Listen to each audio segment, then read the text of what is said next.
और जो लोग इस वीडियो को सुन रहे होंगे तो निश्चित तौर पर अगर आप मोदी जी के भक्त हैं या भारतीय जनता पार्टी के कार्यकर्ता हैं तो मुझे गाली पक रहे होंगे। मैंने आपसे कहा था कि भारतीय जनता पार्टी के मुंह पर खून लग चुका है। अब आप देखिए, जिन राज्यों में चुनाव है उन राज्यों में कई ऐसे राज्य हैं जहां पर भारतीय जनता पार्टी की हालत थोड़ी सी खराब है।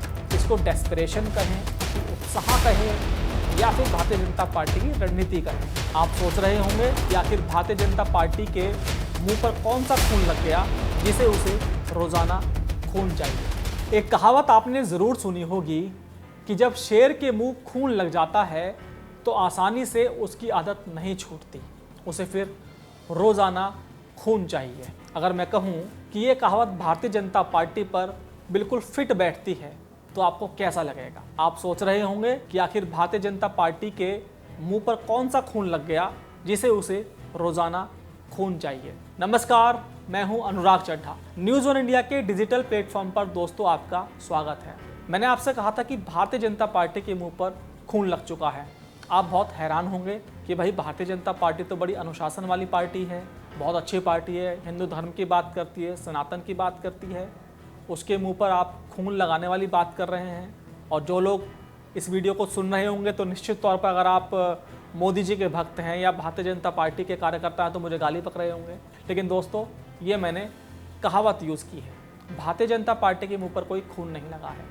दरअसल भारतीय जनता पार्टी की आदत हो चुकी है जीत का जुनून।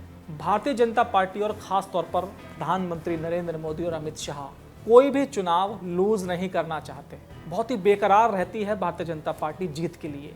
उसके लिए उसे राजनीति में कुछ भी करना पड़े, कितने भी प्रयोग करने पड़े, कोई चाहे कुछ भी कहे, लेकिन भारतीय जनता पार्टी या यूं कहें कि ये जो नई भारतीय जनता पार्टी है कोई कोर कसर नहीं छोड़ती। अब आप देखिए, जिन राज्यों में चुनाव है उन राज्यों में कई ऐसे राज्य हैं जहां पर भारतीय जनता पार्टी की हालत थोड़ी सी खराब है। जैसे अगर हम बात करें राजस्थान की, वहाँ पर कांग्रेस के जो मुख्यमंत्री हैं गहलोत साहब कोई बहुत अच्छा काम नहीं कर रहे हैं, लेकिन बीजेपी की जो इंटरनल राजनीति है वो उसके लिए सिरदर्द है। मध्य प्रदेश की अगर हम बात करें तो मध्य प्रदेश में जो शिवराज सिंह चौहान हैं बहुत अच्छे व्यक्ति हैं, अच्छे मुख्यमंत्री हैं। उनके नेतृत्व में कई बार मध्य प्रदेश में भाजपा की सरकार बनी। जिस वक्त देश में मोदी युग नहीं था उस वक्त उन्होंने मध्य प्रदेश का किला फतेह किया। छत्तीसगढ़ की बात करें तो छत्तीसगढ़ कांग्रेस ने उनके हाथ से छीन लिया। वहाँ के जो मुख्यमंत्री हैं बहुत अच्छा काम कर रहे हैं। तो ये तो हुई दोस्तों हिंदी बेल्ट की बात। लेकिन अगर हम बात करें और दूसरे दक्षिण की तो वहाँ भी थोड़ी मुश्किलें भारतीय जनता पार्टी के पास आ रही हैं। लेकिन भारतीय जनता पार्टी ने यहाँ पर अपनी बेकरारी कैसे साबित की है, कैसे उसकी डेस्परेशन बढ़ती जा रही है, इसका अंदाज़ा इस बात से दोस्तों लगाया जा सकता है कि चुनाव अभी नज़दीक है, घोषणा हुई नहीं है, आचार संहिता लगी नहीं है, लेकिन प्रत्याशियों की घोषणा उसने पहले से पहले ही करनी शुरू कर दी है। ये नई रणनीति है भारतीय जनता पार्टी की। और मध्य प्रदेश में जो प्रधानमंत्री नरेंद्र मोदी और अमित शाह और राष्ट्रीय अध्यक्ष जेपी नड्डा ने दाव फेंका है, उसके बाद चारों तरफ मध्य प्रदेश की चर्चा हो रही है। देखिए, मध्य प्रदेश का जो भ्रष्टाचार है, ऐसा कहा जा रहा है कि विपक्षी बहुत आरोप लगाते हैं। महाकाल लोक का आपने सुना होगा कि यहाँ की मूर्तियाँ और जो कंस्ट्रक्शन था वो जरासे से तूफान में वो ध्वस्त हो गया। तो करप्शन के बहुत आरोप लगे शिवराज जी के ऊपर। एक आम जनता में उनके प्रति नेगेटिव माहौल है। और जो भारतीय जनता पार्टी का इंटरनल सर्वे है उसमें भी ये बात आई कि कहीं ना कहीं जो चुनाव है भारतीय जनता पार्टी दोस्तों वहाँ से चुनाव हार सकती है। तो ये बात मोदी जी के पास भी पहुँची। अब मोदी जी और अमित शाह तो सोचते हैं कि देश में उनका इतना डंका बज रहा है, बड़ी बड़ी योजना वो लॉन्च कर रहे हैं, G20 का सफल आयोजन होता है और इतने सारे भक्त हैं, भला भाई जब हम चुनाव में जाएंगे तो हम मध्य प्रदेश में चुनाव कैसे हार जाएंगे। दरअसल कर्नाटक और हिमाचल के चुनाव में भारतीय जनता पार्टी को सोचने पर मजबूर कर दिया है कि हर चुनाव प्रधानमंत्री नरेंद्र मोदी के नाम पर नहीं लड़ा जाता। स्थानीय एंटी इनकम्बेंसी भी होती है जिसकी वजह से चुनाव में दिक्कतें आ जाती हैं। तो मध्य प्रदेश में भारतीय जनता पार्टी ने बहुत बड़ा दांव खेला है। जो सेंट्रल लीडरशिप है, यानी कि जो दिल्ली के सांसद जो मध्य प्रदेश से जीतकर दिल्ली पहुंचे हैं संसद में, दो केंद्रीय मंत्री, उनको उन्होंने मध्य प्रदेश भेज दिया है। राजनीति में एक तरह से ये डिमोशन है। अगर कोई सांसद बन जाता है और फिर उसको आप विधायक बनाइए तो आप सोचिए कि कितनी बेइज्जती है उस व्यक्ति की। लेकिन मोदी जी के सामने मजबूरी है कि भैया उनको मध्य प्रदेश में अपनी विजय पताका लहरानी है।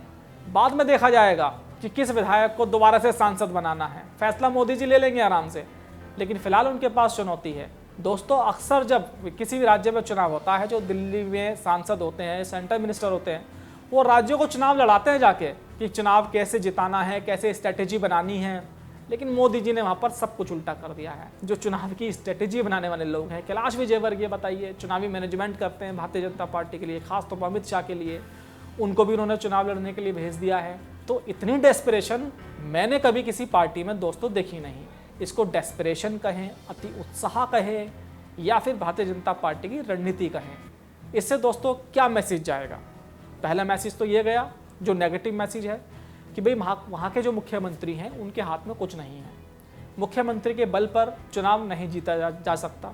अब दिल्ली से मोदी जी केवल प्रचार करने जा सकते हैं। हिमाचल में भी गए थे, कर्नाटक में भी गए थे, लेकिन भाई मोदी जी के चेहरे से काम नहीं चला। तो काम कैसे चलेगा? जब वहाँ पर अच्छे चेहरे पहुँचेंगे। अब नरेंद्र सिंह तोमर, प्रहलाद जोशी, कैलाश विजयवर्गीय, इसके अलावा 3-4 सांसद और हैं जिनका वहाँ पर अच्छा खासा नाम है, जिनको जनता ने केंद्र में चुनकर भेजा है। तो उन पर मोदी जी ने दाव खेल दिया है। चलिए, वो लोग जीत कर भी आ जाएंगे। लेकिन यहाँ पर मोदी जी ने एक मैसेज और दिया है, शिवराज सिंह को टेंशन में डाल दिया है। जब इतने बड़े बड़े नेता दिल्ली से मध्य प्रदेश पहुँचेंगे तो आप सोचिए, शिवराज सिंह को तो रात में नींद भी नहीं आ रही होगी। उन्होंने सोच लिया कि भाई अब उनका जो राजनीतिक संन्यास है वो बहुत करीब है। हालांकि अभी लिस्ट में उनका नाम नहीं आया है। ऐसा भी हो सकता है कि शिवराज सिंह खुद वो कह दे कि भाई मुझे चुनाव नहीं लड़ना। अगर शिवराज सिंह चुनाव नहीं लड़ते हैं तो यकीन मानिए उनका राजनीतिक संन्यास तय है। और उसके बाद लॉटरी किसकी खुलेगी? वो दिल्ली का करीबी होगा। इससे दो मैसेज हैं। एक तो शिवराज का काम लगा दिया मोदी जी ने, दूसरा मध्य प्रदेश की जनता को मैसेज दे दिया कि भाई जिसकी वजह से नेगेटिविटी थी, जैसे हिमाचल में जयराम ठाकुर के खिलाफ जो उनके सीएम थे उनके खिलाफ नेगेटिविटी थी, कर्नाटक में जो भी मुख्यमंत्री थे उनके खिलाफ नेगेटिविटी थी, अगर उस वक्त कार्रवाई कर दी होती दोनों मुख्यमंत्रियों के खिलाफ तो आज वहाँ भारतीय जनता पार्टी की सरकार होती। अब आप देखिए, शिवराज सिंह को बिल्कुल टाइट कर दिया है मोदी जी ने। अब जनता में मैसेज देने का काम तो किया है कि भाई जो नाराजगी थी वो शिवराज से थी, शिवराज को हम लोग साइड कर देंगे, ये तय है, मुख्यमंत्री कोई और होगा, इस लिस्ट से साफ है। जब इतने हैवीवेट नेता मध्य प्रदेश में भेज दिए गए हैं तो अंदाज़ा जनता भी लगा सकती है कि भैया शिवराज जी आपका टाइम अब गया। अब आप इसमें विपक्ष को देखिए। विपक्ष कहेगा कि देखिए, शिवराज सिंह ने भ्रष्टाचार किया, मोदी जी ने मान लिया। जब वो भ्रष्टाचार कर रहे थे तब मोदी जी ने उनको क्यों नहीं हटाया? अब जब उन्होंने पूरे 5 साल सत्ता का मजा लिया, माफ़ कीजिएगा 5 साल नहीं, क्योंकि उससे पहले कमलनाथ जी मुख्यमंत्री थे और बाद में फिर वो सिंधिया साहब के जो लोक विधायक थे उन्होंने पार्टी छोड़ी और फिर शिवराज सिंह को वहाँ पर मुख्यमंत्री बनाना पड़ा। सत्ता छीनी थी उन्होंने कमलनाथ से। लेकिन मैसेज तो यही जाएगा कि भैया आपने शिवराज सिंह को पहले क्यों नहीं हटाया? भ्रष्टाचार कर रहे थे, पूरा टर्म उनको क्यों दिया गया? तो यानी कि सेंटर भी दोषी है। तो विपक्ष भी पूरा काम करेगा और जनता में भी ये मैसेज होगा कि चुनावों के टाइम में ये स्ट्रैटेजी का इस्तेमाल क्यों हो रहा है। तो दोस्तों, स्ट्रैटेजी वैसे तो बहुत शानदार है, माहौल बन गया है, लेकिन डिपेंड करेगा विपक्ष के ऊपर, क्योंकि कांग्रेस में कोई चेहरा नहीं है। अब देखिए, जब इतने बड़े बड़े नेता विधानसभा का चुनाव लड़ेंगे तो जनता में भी बहुत ही रोचकता होगी कि मोदी जी मध्य प्रदेश को लेकर क्या करने वाले हैं। दोस्तों, इस खबर से जुड़ी और भी वीडियो जानकारी मैं आपको देता रहूँगा। तब तक के लिए मुझे इजाज़त दीजिए और कमेंट बॉक्स में ज़रूर लिखिए कि मोदी जी की इस स्ट्रैटेजी से आप खुश हैं या नहीं, या मध्य प्रदेश की जनता इसमें क्या और बड़ा करेगी। तो तब तक के लिए दीजिए दोस्तों मुझे इजाज़त। फिर आपसे मुलाकात होगी किसी दूसरी वीडियो के साथ। नमस्कार।